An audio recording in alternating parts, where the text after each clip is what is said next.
اس نے صاف صاف کھل کے کہہ دیا کہ میں اگر چیف مارشل آرٹ ایڈمنسٹریٹر کو عہدہ رکھوں تو لوگ ڈر جائیں گے, وہ مجھے عامر سمجھیں گے, ڈکٹیٹر سمجھیں گے.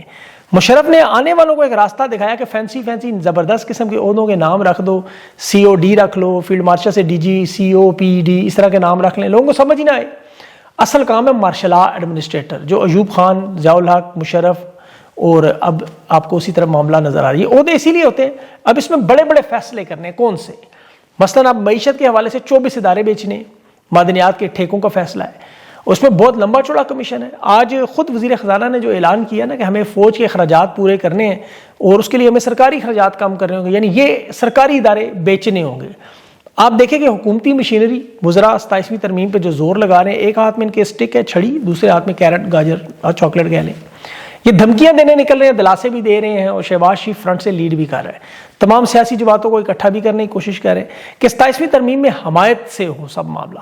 مولانا, اے این پی, سب کو اکٹھا کرنا, بلاول, محسن نقوی, فیصل واوڈا, یہ سب کو متحرک کیا گیا ہے جیسے 26ویں ترمیم میں کیا گیا تھا. اور اس میں جو باقاعدہ اسٹیبلشمنٹ کی طرف سے دھمکیاں تو دی جا رہی ہیں کہ اسلام آباد آئے تو پھر ہم کالعدم بھی قرار دے دیں گے, بین بھی کر دیں گے لبیک پارٹی کی طرح, اور پھر خیبر پختونخوا میں گورنر راج بھی لگا دیں گے. اس کا تو اس ویلا فریدے کا جاؤ جو کرنا ہے کر لو. یہاں میں آپ کو بڑی انٹرسٹنگ خبر جو قطر سے یہ جو آصف زرداری کی ملاقات ہو رہی ہے, دیکھیں ویسے تو یہ جو زرداری کی ملاقات قطر میں ہوئی بڑی, اس میں 3-4 پوائنٹ تھے بڑے اہم. ایک تو امیر قطر نے ان کو ٹھیک ٹھاک ڈانٹا ہوگا, کیونکہ دیکھیں جو بیانات اسحاق ڈار نے مذاکرات پہ دیے کہ جی 6 دفعہ افغان وزیر خارجہ نے کال کی, جس پہ افغان وزیر خارجہ نے کہا یہ تو جھوٹ بول رہا ہے, پھر قطر کو شکایت لگائی کہ انہیں سمجھاؤ زہریلے بیان بند کرے. ایک تو یہ معاملہ ہو گیا. دوسرا, قطر کا کردار آپ سمجھیں, یہ دنیا کا واحد ملک ہے جو مشکل ترین پیچیدہ ترین معاملات میں مذاکرات کا ماہر ہے.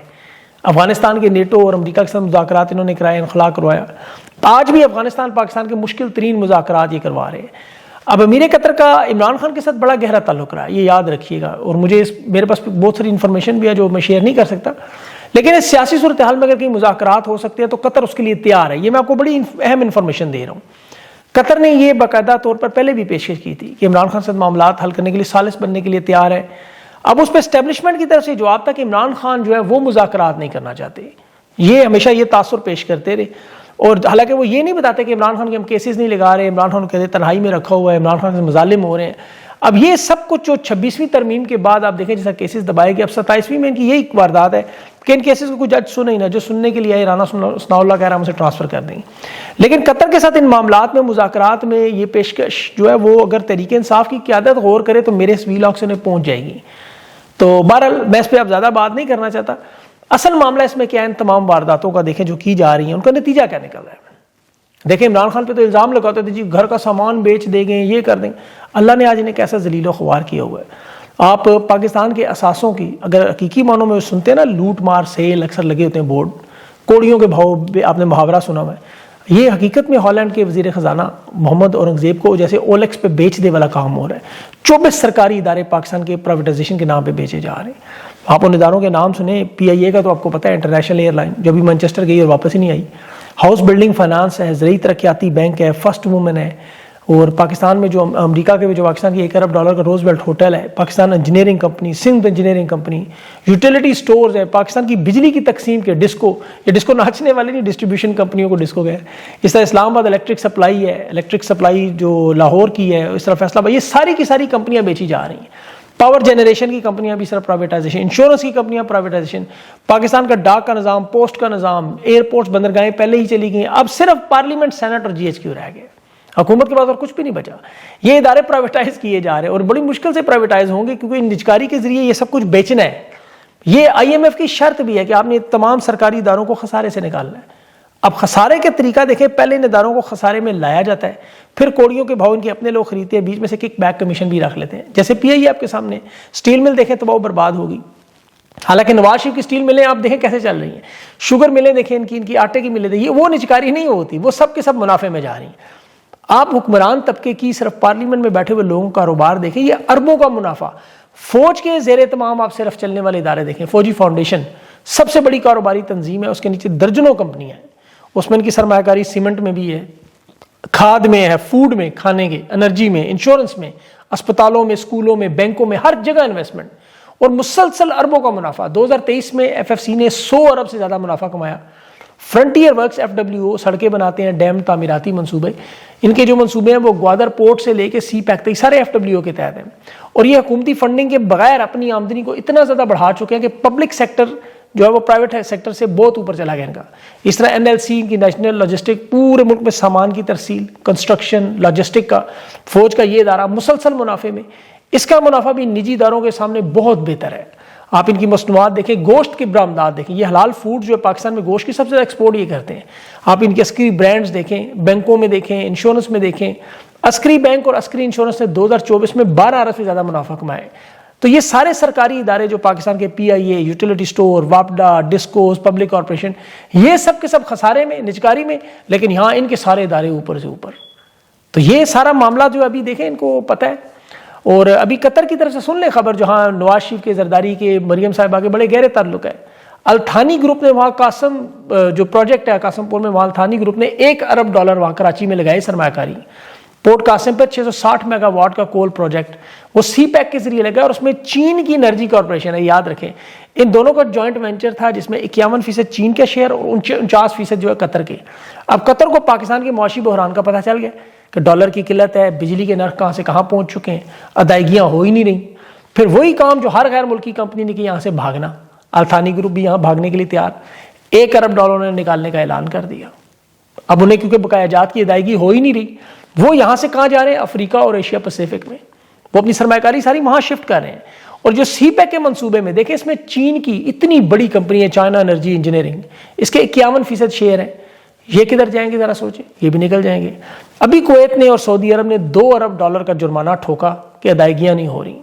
تو صرف یہ نہیں ہے, آپ اس طرح LNG گیس کا سنیں, گیس کا یہ جو خاقان عباسی اور قطر کے وہ معاہدے آپ کو یاد ہوں گے. اٹلی کی کمپنی کے 21 جہاز پاکستان نے بھی لینے سے انکار کیا کہ یہ ہم لے نہیں سکتے, ہمارے پاس پہلے سے بہت کچھ ہے. قطر کے 24 جہازوں کا معاہدہ ختم کیا, یعنی 45 LNG کے یہ جہاز جو ہیں, یہ کارگو جو کہ ایک کارگو $9 ارب کا بنتا ہے. اب آپ اندازہ کریں کہ اس معاہدے میں یہ لکھا ہوا ہے کہ یہ اگر واپسی ہوگی تو سارے کا سارا نقصان پاکستان برداشت کرے گا. تو یہ معاہدے ایسے کیے گئے کک بیکس اور سکینڈلز میں کہ تباہی و بربادی پھر گئی. آپ دیکھیں کامران خان صاحب, آپ کو پتہ ہے اینکر, مشہور صحافی, یہ آرمی چیف کے حوالے سے کیسے کیسے دعوے کرتے ہیں, جی معیشت میں معجزات ہو جائیں گے, آرمی چیف کی ترقی میں دودھ اور شہد کی نہریں ہوں گی, اب یہ ہو جائے گا وہ ہو جائے گا. سعودی عرب کو کرتے. اب حالت یہ ہے کہ ان کا اپنا ڈیجیٹل نیٹ ورک نقطہ کے نام سے شروع ہوا, اس میں سے انہوں نے 47 لوگ ریسٹرکچرنگ کے نام پر نکال دیے. وہی تنخواہیں دینے کے قابل نہیں رہے. یہ معیشت کے اصل حالات ہیں. وہ عطا تارا نے کہا جی ہم انہیں ان 48-47 لوگوں کو نوکریاں دے دیں گے PTV میں. ایک طرف خود صحافیوں کے اداروں سے نکالا جاتا ہے کہ مخالفت تنقید پہ, دوسری تنقید جو تعریف کرے یا ان کے لوگ ہوں انہیں نوکریاں دی جاتی ہیں. ویسے تو دیکھیں انہیں چاہیے ان سب لوگوں کو, عظما بخاری صاحبہ کا جو YouTube چینل پنجاب حکومت نے بنایا ہے, پنجاب حکومت کے خرچے پر, جس پہ پاکستانی ماؤں بہنوں بیٹیوں کی جگتیں ہوتی ہیں, ان کا ٹھٹا لگایا جاتا ہے, جنہیں شوق تو میرے خیال میں لاہور سٹیج کا اداکاری کا ہے وہ اس میں پورا کر رہی ہیں, جیسے مریم نواز ٹک ٹاک پنجاب حکومت کا شوق خزانے سے پورا کر رہی ہیں. تو یہ عوام کے پیسوں پہ شوق پورے کیے جا رہے ہیں, ورنہ انہیں تو کوئی یقین کرے گھر میں ان کو مل میں نوکری نہ دے. ان پہ تو حکومتی خرچہ کیسے لگ رہا ہے. مریم صاحبہ تھائی لینڈ گئیں سرجریوں کے چکر میں, اب جا رہی ہیں ایک ہفتے برازیل مریم اورنگزیب کو لے کے. یہ بڑا تاریخی دورہ کہا جا رہا ہے. آپ ذرا گوگل پہ جا کے لکھیں کہ برازیل میں کس قسم کی سرجریوں کے لیے مشہور ہے, کون سی چیزیں اوپر اٹھائی جاتی ہیں, کون سی نیچے گرائی جاتی ہے. میرا پتہ یہ ہونٹ اور یہ جو بھویں شویں اوپر اٹھانا نیچے گرانا یہ بڑا مشہور ہے برازیل اس میں. تو بہرحال ابھی ایک اور خبر اس سے آگے ہٹ کے, ڈاکٹر عافیہ صدیقی کے وکیل, اس نے کی بڑی خطرناک ٹویٹ آئی اسٹیبلشمنٹ کے حوالے سے کہ اس نے برطانوی پولیس کو بتایا کہ اس کے پاس عافیہ صدیقی کے کیس میں جو ریٹائرڈ ISI اور دیگر گواہ ہیں, اس نے کہا میں نے برطانیہ کی پولیس کو بتایا کہ اگر انہیں کچھ ہوا تو اس کا ذمہ دار کون ہوگا, اور اسٹیبلشمنٹ کو لکھ کے کہہ رہا ہے. اور اس کے ساتھ احمد جواد FIA کے سائبر ونگ نے اسلام آباد سے انہیں گرفتار کیا, سابق نیوی کے افسر ہیں. یہ کچھ سال پہلے تحریک انصاف چھوڑ کر نون لیگ میں ماضی میں شامل تھے. نواز شریف کے پہلے دور میں یہ شہباز شریف کا فوکل پرسن بھی تھے, اختلافات ہوئے, پھر استعفیٰ دیا انہوں نے. پھر جب مشکل وقت تحریک انصاف کا ہے تو یہ شخص بڑی کھل کے ظلم کے خلاف بولتا رہا, اور اب یہ کافی غیر فعال تھے سیاسی معاملات میں, لیکن انہیں اٹھا کے پھر بھی لے گئے. اب دیکھیں کہ شہباز شریف کے دور میں تحریک انصاف کو رگڑا بھی لگاتے رہے, لیکن انہیں عمران خان نے گرفتار نہیں کیا کبھی بھی. ان کے اوپر پیکا ایکٹ لگا دیا انہوں نے, G13 سے انہیں اغوا گرفتار کیا گیا. اور ایسے ہی علی امین گنڈا پور کے بھی آج آڈیو لیکس میں ناقابل ضمانت وارنٹ ہوئے.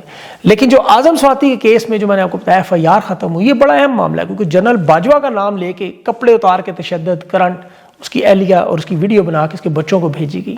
آج ایک چھوٹی سی سیشن عدالت نے باعزت بری کیا.